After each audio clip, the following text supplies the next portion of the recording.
మత్తయి సువార్త 5వ అధ్యాయము 38, 39 వచనాల్లో కంటికి కన్ను పంటికి పళ్ళు అని చెప్పబడిన మాట మీరు విన్నారు గదా. నేను మీతో చెప్పునదేమనగా దుష్టుని ఎదిరింపక నిన్ను కుడి చెంప మీద కొట్టువాని వైపునకు ఎడమ చెంప కూడా త్రిప్పుము. కొండ మీద ప్రసంగంలో యేసుక్రీస్తు ప్రభు పలికినటువంటి చాలా శ్రేష్టమైనటువంటి మాటలివి. చాలామందికి అర్థము కాని మాటలివి. అర్థము చేసుకుంటే ఆశీర్వాదకరమైనటువంటి శ్రేష్టమైనటువంటి అనుభవాల్లోనికి నడిపించేటువంటి సత్యాలు ఇవి. ఈరోజు మన అంశం ఏంటంటే eye for an eye, tooth for a tooth. Eye for an eye, tooth for a tooth. కంటికి కన్ను పంటికి పన్నా. కంటికి కన్ను పంటికి పన్నా. చాలా ఏళ్ల క్రితము జర్మనీ మరి రెండుగా విభజించబడినప్పుడు ఈస్ట్ బెర్లిన్ కమ్యూనిస్ట్ కంట్రోల్ కింద, వెస్ట్ బెర్లిన్ కమ్యూనిస్ట్ కంట్రోల్ కింద లేకుండా ఉండింది. సో ఇద్దరికి పడేది కాదు. సో ఒక సమయంలో ఈస్ట్ బెర్లిన్లో ఉన్నటువంటి వారు ఒక ట్రక్ లోడ్ నిండా, అంటే ఒక పెద్ద లారీ నిండా అక్కడ ఉన్నటువంటి చెత్త చెదారం అంతా నింపుకొని వెస్ట్ బెర్లిన్లోకి వచ్చి దాన్ని పారేసి పోయారు. వెస్ట్ బెర్లిన్లో ఉన్నటువంటి వారిలో వెంటనే కొంతమందికి ఆవేశం వచ్చేసింది. వారు చేసిన దానికి తగిన శాస్తి మనం చెయ్యాలి, మనం ప్రతీకారము చెయ్యాలి, పగ తీర్చుకోవాలి అని. కానీ మిగతా వారు అన్నారు, అట్లా కాదు, మనం ఆ ప్రకారము వారికి జవాబు ఇవ్వకూడదు, మనం చేసేది మనం చేద్దామని చెప్పి వీళ్ళు కూడా ఒక పెద్ద ట్రక్ నిండా తాజా పాలు, గుడ్లు, మాంసం, బిస్కెట్లు, బ్రెడ్డు, తినుబండారాలు నింపి వారైతే వచ్చి చెత్తపారేసిపోయారు. వీరైతే ఈస్ట్ బెర్లిన్కి వెళ్ళి చక్కగా అక్కడ వారికి పేర్చి మరీ వచ్చారు. అండ్ ఒక బోర్డు పెట్టారు దాని మీద. ఆ యొక్క ఆహార పదార్థాలన్నింటినీ చక్కగా పేర్చిన తర్వాత దాని మీద పెట్టిన బోర్డు ఏంటంటే, ప్రతివాడు వానికి కలిగినదే ఇచ్చును, ప్రతివాడు వానికి కలిగినదే ఇచ్చును. మీరు చెత్తను కలిగి ఉన్నారు, దాన్ని మాకు ఇచ్చారు. మేము ఆహారమును కలిగి ఉన్నాం, మేము దాన్ని మీకు ఇచ్చాం. చాలా మంచి గుణపాఠాన్ని వారికి నేర్పించారు. సో యేసుప్రభు కూడా ఏమంటున్నాడంటే, వాడు కొట్టాడు నేను కొడతా, వాడు తిట్టాడు నేను తిడతా, వాడు కన్ను పాడు చేశాడు నేను కన్ను పాడు చేస్తా అన్న పద్ధతి మనకి, ఆయన శిష్యులకి ఉండకూడదు. ఈ ప్రిన్సిపల్ ఆఫ్ ప్రపోర్షనేట్ రెట్రిబ్యూషన్ అంటే ఈ వాడేం చేశాడో దానికి తగినంత నేను కూడా ప్రతీకారము చేస్తా అనేటువంటి సూత్రం ఏదైతే ఉందో అది లోకస్తులకి పనికొస్తుందేమో కానీ దైవ సంబంధులకు పనికి రాదు. ఇది ఓల్డ్ టెస్టమెంట్లో 3 చోట్ల ఇదే విషయాలు రాయబడ్డాయి. మొదటిసారి నిర్గమాకాండం 21వ అధ్యాయం 23 నుండి 25 వరకు, హాని కలిగిన ఎడల నీవు ప్రాణమునకు ప్రాణము, కంటికి కన్ను, పంటికి పళ్ళు, చేతికి చెయ్యి, కాలికి కాలు, వాతకు వాత, గాయమునకు గాయము, దెబ్బకు దెబ్బ నియమింపవలెను. లేవియాకాండం 24వ అధ్యాయం 19-20 వచనాల్లో, ఒకడు తన పొరుగువానికి కలంకము కలుగజేసిన ఎడల వాడు చేసినట్లు వానికి చెయ్యవలెను. విరుగగొట్టబడిన దాని విషయంలో విరుగగొట్టబడుటయే శిక్ష. కంటికి కన్ను పంటికి పళ్ళు చెల్లవలెను. వాడు ఒకనికి కలంకము కలుగజేసినందున వానికి కలంకము కలుగజేయవలెను. ద్వితీయోపదేశకాండం 19వ అధ్యాయం 21లో, నీవు ఎవరిని కటాక్షింపకూడదు, ప్రాణమునకు ప్రాణము, కంటికి కన్ను, పంటికి పళ్ళు, చేతికి చెయ్యి, కాలికి కాలు మీకు విధి. సో ఈ ప్రకారము పాత నిబంధనలో రాయబడింది. అండ్ ఇది పాత నిబంధనలో రాయబడ్డమే కాదు, పాత నిబంధన కన్నా ముందున్నటువంటి code of Hammurabi 18th century BC అప్పుడు కూడా ఇది రాయబడింది. దాంట్లో కూడా ఉదాహరణకి కంటికి కన్ను పంటికి పన్ను అన్నట్టే రాయబడింది. సో దేవుడు ఏం చేశాడంటే, మోషే ద్వారా ధర్మశాస్త్రాన్ని ఇచ్చినప్పుడు ఇశ్రాయేలు జనాంగానికి, ఇశ్రాయేలు దేశానికి ఒక న్యాయ విధిని నియమించాడు. ప్రైవేట్ రిటాలియేషన్ అంటే వ్యక్తిగతంగా నా అంతటా నేను నాకు అన్యాయం చేసినోడికి అన్యాయం చేస్తాను, నన్ను కొట్టినోడిని కొడతా, తిట్టినోడిని తిడతా అని పగ తీర్చుకోవడం కాదు. లీగల్ పనిష్మెంట్ అన్నమాట. ఒకరికి ఇట్లాంటిది జరిగితే ఇంకొకరికి దానికి తగినట్టు వారు పరిష్కారము చేసి ప్రతీకారము చేయుటకు అక్కడ ఉన్నటువంటి న్యాయాధిపతులకు, న్యాయ వ్యవస్థకు ఇవ్వబడినటువంటి ఒక విధి. సో బేసికలీ ఎందుకు నియమించాడు దేవుడు అంటే, వీరు చేసింది వీరు చేయబోయేదానికి సమానంగా ఉండాలి. అంటే నేను ఒకడికి మంచో చెడు ఉద్దేశాలతో దెబ్బ కొడితే వాడి కన్ను పోయింది. అప్పుడు వాడు నన్ను కొట్టి నా 2 కళ్ళు పోగొట్టకూడదు. నాది కూడా ఒకే కన్ను పోయేటట్టు న్యాయము విధించబడాలి. అది ఓల్డ్ టెస్టమెంట్‌లో ఉన్నటువంటి లా. యేసుప్రభు కాలం వచ్చేసరికి ఏమైందంటే ఇట్లా ఒకడి వల్ల ఒకడికి పన్ను ఊడిపోయిందనుకోండి, వచ్చేసి వారు కోర్ట్‌లో ఉన్నప్పుడు మరి అవతలోడి పన్నును పగలగొట్టేవారు కాదు. ఏం చేసేవారంటే ఇట్లా ఫిజికల్‌గా మరి దెబ్బలు అండ్ ఫిజికల్‌గా ఈ యొక్క డ్యామేజ్ కలిగివ్వకుండా దానికొక రొక్కం పెట్టారు. అంటే పన్ను పోతే దానికింత చెల్లించాలి. సో, నా వల్ల అతడికి పన్ను ఊడిపోయింది గనుక, కన్ను పోయింది గనుక, నేను దానికి ఆ న్యాయ నిర్ణేతలు ఏదైతే అంటే జడ్జెస్ ఏదైతే నిర్ణయిస్తారో అంత డబ్బిచ్చి నేను బయటపడొచ్చు. అది యేసుప్రభు కాలంలో కొన్ని కేసెస్‌లో కొంతమంది చేస్తూ వస్తున్నారు. ప్రపంచమంతటికి ఫేమస్ అయిపోయిందేంటంటే eye for an eye, tooth for a tooth. కంటికి కన్ను, పంటికి పన్ను అనేది ప్రపంచమంతటికి ఫేమస్ అయిపోయింది.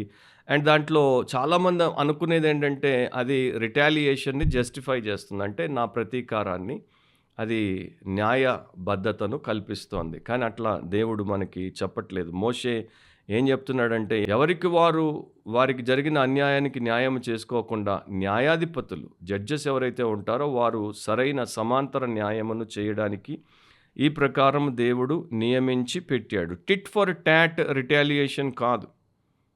దెబ్బకు దెబ్బ, గాయానికి గాయం అట్లా కాదు. యేసుప్రభు తన శిష్యులకి ఏం నేర్పించాడంటే ఒక చెంప మీద కొడితే ఇంకో చెంప చూపిమన్నాడు. అంటే వారు దుర్మార్గముగా ప్రవర్తిస్తే మీరు సన్మార్గముగా ప్రవర్తించండి.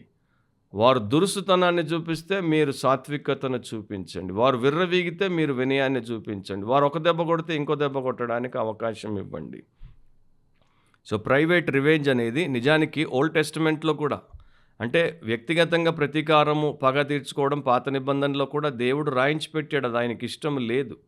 చాలామంది అనుకుంటాం ఏంటంటే పాత నిబంధనలో దేవుడు పంటికి పన్ను, కంటికి కన్ను అన్నాడు. కొత్త నిబంధనలో మాత్రం యేసుప్రభు వచ్చేసి ఒక చెంప కొడితే ఇంకో చెంప చూపమన్నాడు. కాదు, ఓల్డ్ టెస్టమెంట్‌లో కూడా ఉందది. ఫర్ ఎగ్జాంపుల్ ద్వితీయోపదేశ కాండం 19వ అధ్యాయం 15వ వచనం నుండి 21వ వచనం వరకు జాగ్రత్తగా వినండి. ఒకడు చేయు సమస్త పాపములలో ఏ అపరాధమును గూర్చియే గాని, ఏ పాపమును గూర్చియే గాని ఒక సాక్షి యొక్క సాక్ష్యమును అంగీకరింపకూడదు. 2 సాక్షుల మాట మీదనైనను 3 సాక్షుల మాట మీదనైనను ప్రతి సంగతి స్థిరపరచబడును. అన్యాయపు సాక్ష్యము ఒకని మీద చెప్పుటకు ఒకడు నిలువబడి నేరం మోపుటకై అబద్ధమాడిన ఎడల ఆ వివాదము గల 2 మనుషులు యెహోవా సన్నిధిని అనగా ఆ కాలములోనున్న యాజకుల ఎదుటను న్యాయాధిపతుల ఎదుటను నిలువవలెను. ఆ న్యాయాధిపతులు బాగుగా విమర్శించిన తరువాత వాని సాక్ష్యము అబద్ధ సాక్ష్యమై తన సహోదరుని మీద వాడు అబద్ధ సాక్ష్యము చెప్పిన సంగతి వెల్లడి అయిన ఎడల వాడు తన సహోదరునికి చెయ్య తలంచినట్లే వానికి చెయ్యవలెను. అట్లు మీ మధ్య నుండి ఆ చెడుతనమును పరిహరించుదురు. మిగిలిన వారు విని భయపడి నీ దేశమును అట్టి దుష్కార్యం ఇకను చేయకుందురు. నీవు ఎవనిని కటాక్షింపకూడదు. ప్రాణమునకు ప్రాణము, కంటికి కన్ను, పంటికి పళ్ళు, చేతికి చెయ్యి, కాలికి కాలు మీకు విధి. అట్లా పెట్టాడు దేవుడు న్యాయ విధి. కానీ అదే దేవుడు ఏం చేశాడంటే లేవియా కాండం 19వ అధ్యాయం 18వ వచనంలో కీడుకు ప్రతి కీడు చేయకూడదు. నీ ప్రజల మీద కోపముంచుకొనక నిన్ను వలె నీ పొరుగు వానిని ప్రేమింపవలెను, నేను యెహోవాను అని చెప్పాడు. సామెత 20:22లో ఇట్లా రాయించాడు, కీడుకు ప్రతి కీడు చేసేదననుకొనవద్దు, యెహోవా కొరకు కనిపెట్టుకొనుము, ఆయన నిన్ను రక్షించును. సామెత 24:29లో మళ్ళా ఇట్లా చెప్పాడు, వాడు నాకు చేసినట్లు వానికి చేసేదను, వాని క్రియ చొప్పున వానికి ప్రతిఫలమిచ్చేదని అనుకొనకుము. సో ఏం చెప్తున్నాడు వాళ్ళకి? మోషే ద్వారా ద్వితీయోపదేశకాండం 19:15 నుండి 21 వరకు ఏం చెప్పాడు? న్యాయసభ పెట్టండి, న్యాయాధిపతులు యాజకుల సమక్షంలో కేసు పరిష్కరించండి, అప్పుడు జరిగింది మీరు చెయ్యండి. కానీ ఇక్కడ వ్యక్తిగతంగా మనకేం చెప్తున్నాడు? ఇట్లా పొరుగువాడిని ప్రేమించు అండ్ నీ అంతటి నీవే పగ తీర్చుకోవద్దు, వాడు చేసినట్టు నేను వాడికి చేస్తానని నువ్వు అనుకోవద్దు అని చెప్పేసి ఆంక్షను దేవుడు పెట్టాడు. కాకపోతే పరిసయ్యులు ఏం చేశారంటే దీన్ని చాలా తెలివిగా వారికి అనుకూలంగా మలుచుకున్నారు. సో వారు ఎప్పుడైనా ఎవరి మీదైనా పగ తీర్చుకోవాలంటే పాత నిబంధనలో దేవుడి వాక్యంలో రాయబడింది కదా, కంటికి కన్ను పంటికి పన్ను అని.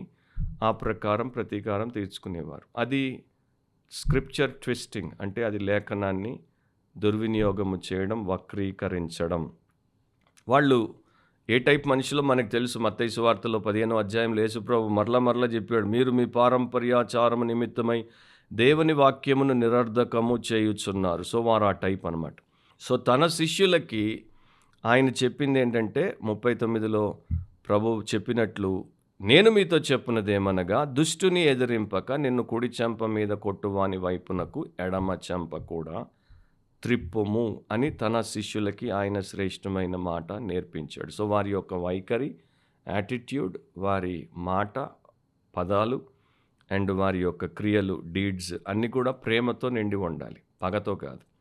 అదే మనకి రోమా 12వ అధ్యాయం 19 నుండి 21 వరకు రాయబడింది. ప్రియులారా, మీకు మీరే పగ తీర్చుకొనక, అది అండర్లైన్ చేయండి, మీకు మీరే పగ తీర్చుకొనక దేవుని ఉగ్రతకు చోటీయుడి. పగ తీర్చుట నా పని, నేనే ప్రతిఫలమునిత్తును అని ప్రభు చెప్పుచున్నాడని రాయబడి ఉన్నది. కాబట్టి నీ శత్రువు ఆకలిగొని ఉంటే అతనికి భోజనం పెట్టుము, దప్పిగొని ఉంటే దాహమేమో.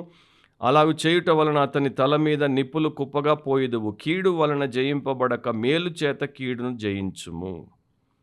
సో ఇది కీడు వలన జయింపబడక మేలు చేత కీడును జయించుము. సో దేవుని రాజ్య సంబంధులు ఆ ప్రకారం బ్రతకాలి. యేసు ప్రతినిధులుగా, యేసు ప్రతిబింబాలుగా బ్రతికి దేవుణ్ణి మహిమపరచాలి. సాత్వికత అనేది ఆయనకు ఉన్నటువంటి ఒక ప్రతీక.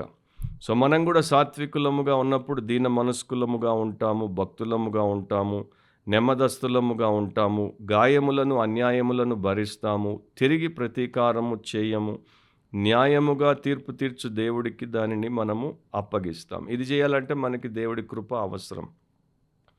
మనం అన్యాయస్థులముగా, పాపాత్ములముగా, దేవుడికి ఆయాసమును కలిగించినటువంటి దుర్మార్గులముగా, యేసును సిలువ వేసినటువంటి వారిలో ఉన్నటువంటి వారముగా ఉన్నప్పుడు ఆయన మనల్ని కృప ద్వారా క్షమించాడు.